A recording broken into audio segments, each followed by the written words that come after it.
discussing the second element of digital citizenship, which is the digital commerce. Here are the things that you should know before engaging digital commerce.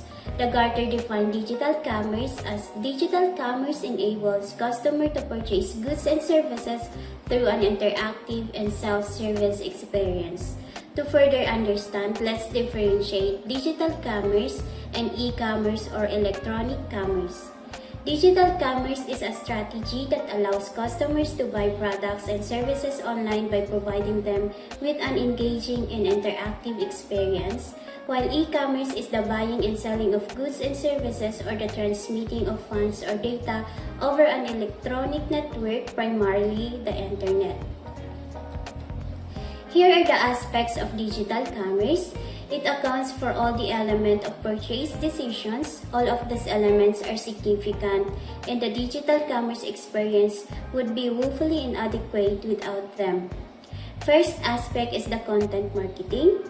The goal of content marketing are to attract, engage, entertain, inform, and convert prospects by applying them with valuable and relevant content.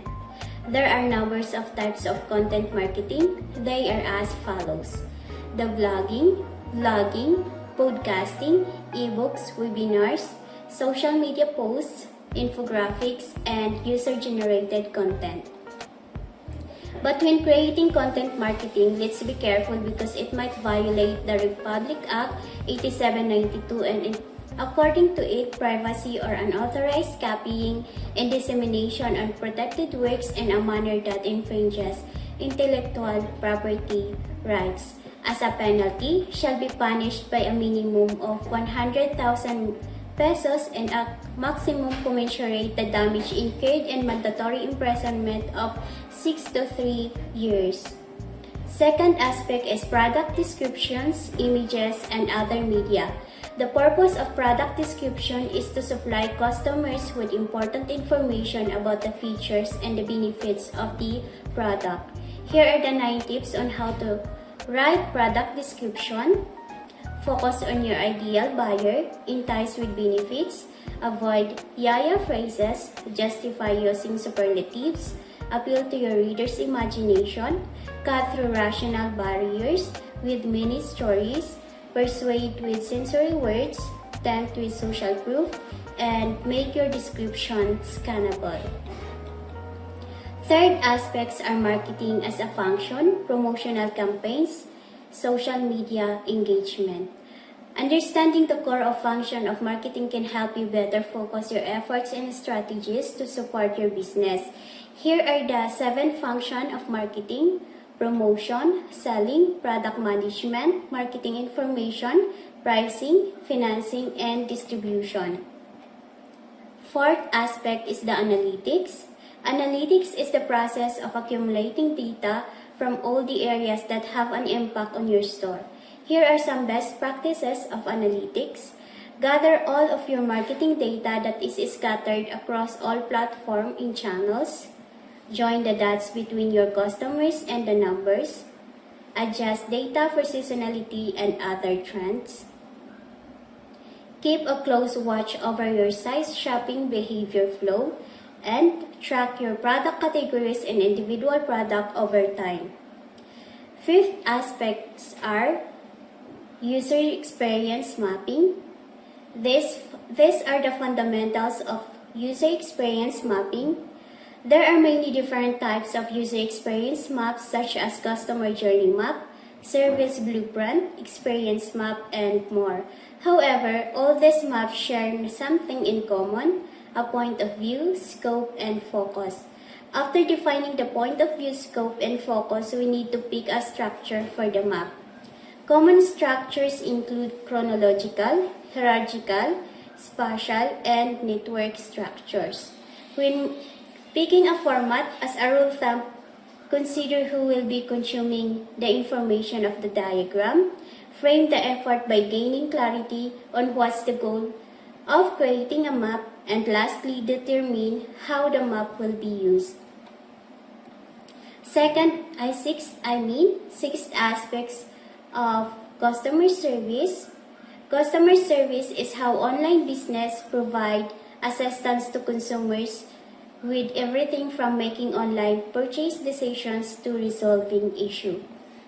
Here are 7 ways you can step up your customer service, get organized, meet customers on their terms, enable self-service, stand out from crowd using personalization, harness the power of customer reviews, improve your response time, and measure, optimize, repeat. Last aspects are order fulfillment and supply chain management. In the order fulfillment process, from the source of incoming goods, after receiving, it will go to storage and it will be processed and ready for shipping.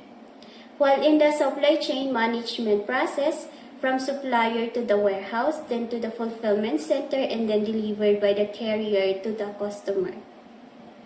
Now, why is digital commerce important? The online world has opened the door to an almost infinite number of products and services customers can choose from, so brand loyalty has become critical concern. Digital commerce is critical to business success in almost all industries for 3 main reasons. Number 1, improved agility. Digital commerce gives organizations the ability to flexibly adapt how they do business. This can include adding new payment methods, providing various ways to purchase via digital devices, and strategies for engaging and re-engaging customers online. Number 2, improve competitiveness. Retailers who adopt digital commerce can protect their market share, customers base, and create new growth opportunities. And number 3, improve customer experience. Digital commerce process ensures that a business connects with customers via the channels they use the most.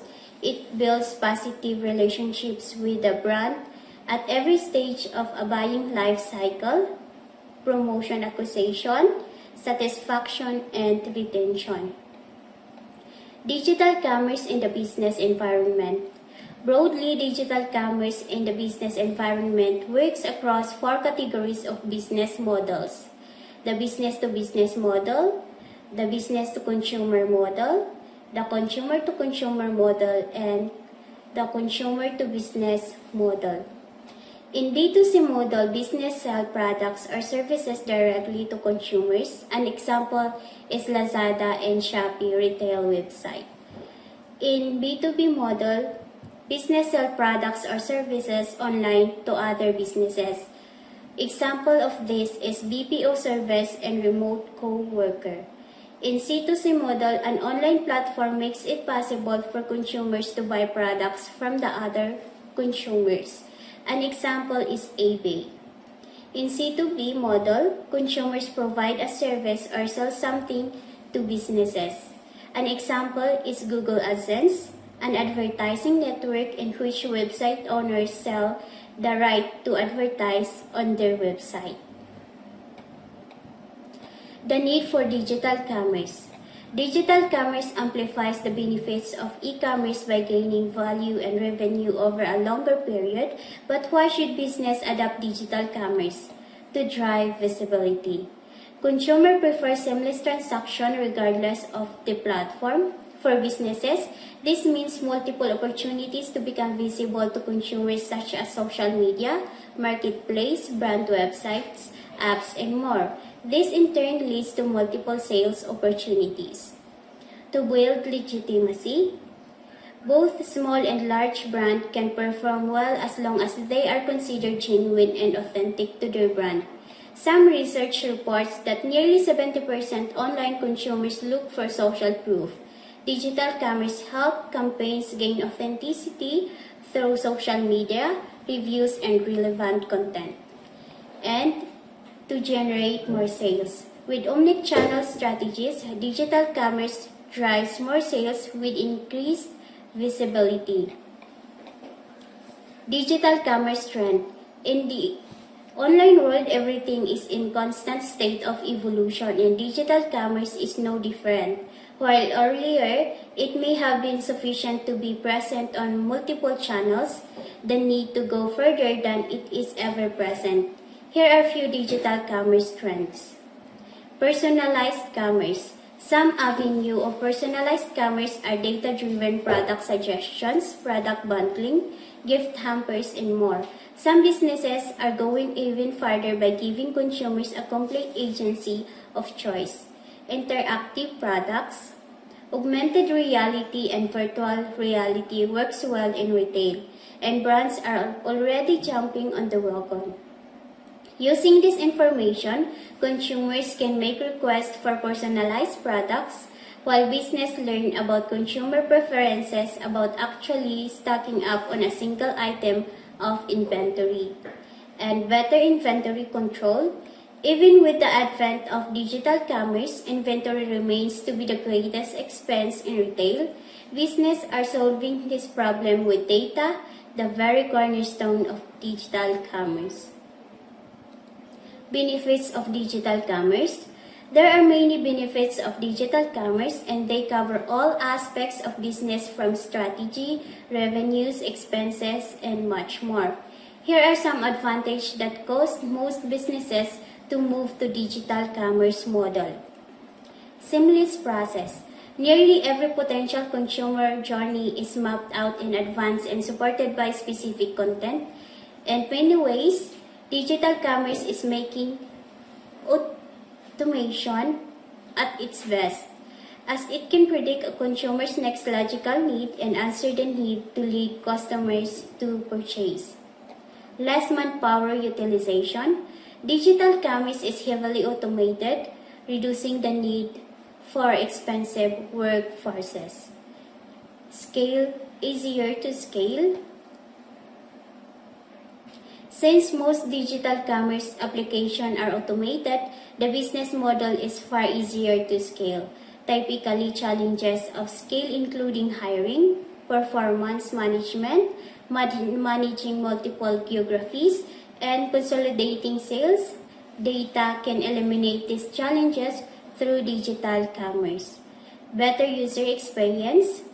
Consumers expect a personalized experience that digital commerce can deliver because every process is optimized to lead to a satisfying customer experience. Consumers keep coming back for more, leading to increased revenue.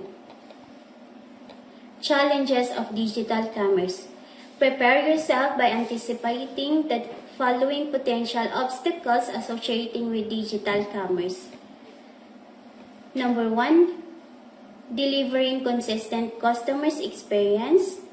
Customer expectations are constantly changing. Retailers should make a habit of adopting a strategic approach to monitoring customers' data to easily pinpoint areas that are working well and those that need improvement.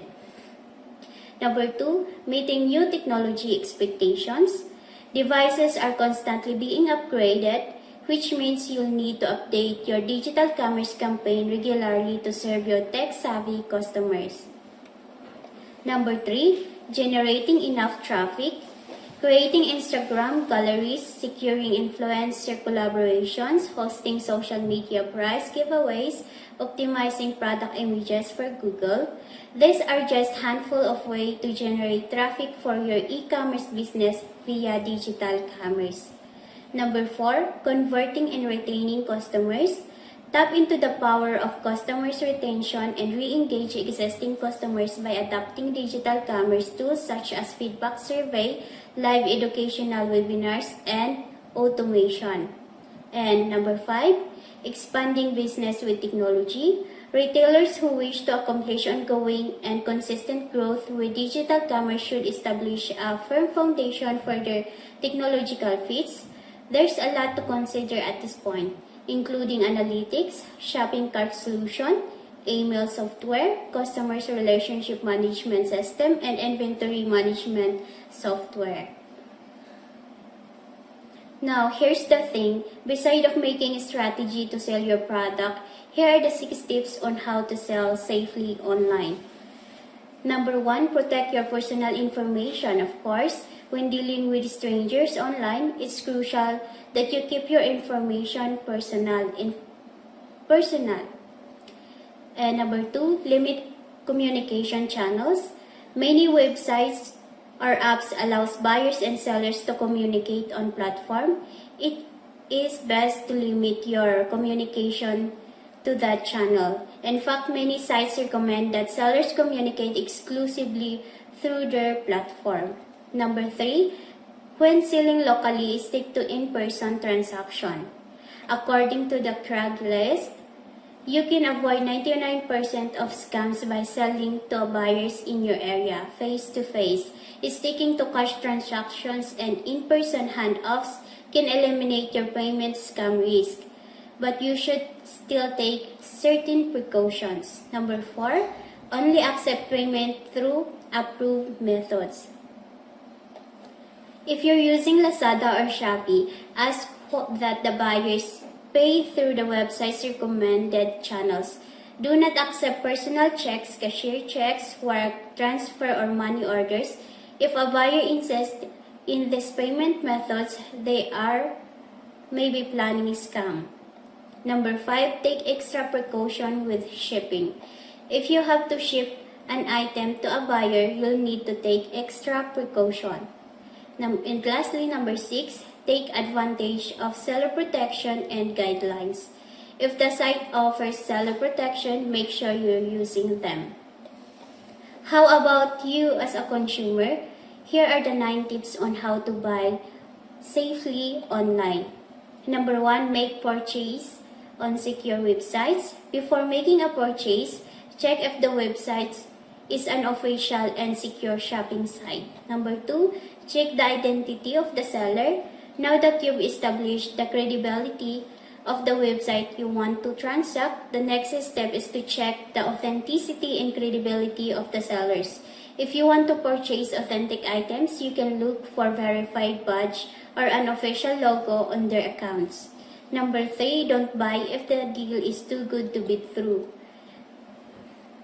You should not be fooled by very cheap items and extreme high discount that you see online. Items that have very low price compared to original are commonly fake or defective items. Number 4, be careful about URL shorteners. Marketers love URL shorteners because they make long URLs full of tracking codes less unsightly. However, scammers can also use URL shorteners to hide the URL you're being sent to. When you see an ad with a URL shorteners for a great deal, considering navigating to the brand's website yourself simply by using your address bar. Avoid email links. Another technique scammers might use is to get your credit card information is phishing. It's a very popular and effective way to hack someone by using carefully crafted emails. They will usually offer you discount or offers that are too hard to resist. They can also include a spoofed URL, which will lead you to an order page and make their fraud even more convincing. Never shop on public Wi-Fi. If at all possible, never shop online on public Wi-Fi networks. Public Wi-Fi is the perfect place for scammers and hackers to do their works. If you absolutely have to use public Wi-Fi, then it's essentially to use VPN. Number 7, monitor your credit card and debit card statement. It might sound obvious, but you should always keep track of your purchase and their prices. This can help you spot potential hacks and dishonest business practices so you can respond as soon as possible. Number 8, keep your browsers updated. A virtual credit card is exactly what it sounds like. Purely digital card that you can only use online. By linking to the real credit card and debit card your own, you can shop online without ever revealing your actual credit card information. You can also set your virtual credit card to only allow purchase up to a certain amount or to expire after a certain day. And number 9, check reviews. There are times when you want to know the actual quality of the product or if there are concerns about sellers. But we should become smarter to beat scammers because there are fake reviews. Here are the 6 tips on how to spot fake reviews online. Number 1, don't rely on the star rating alone.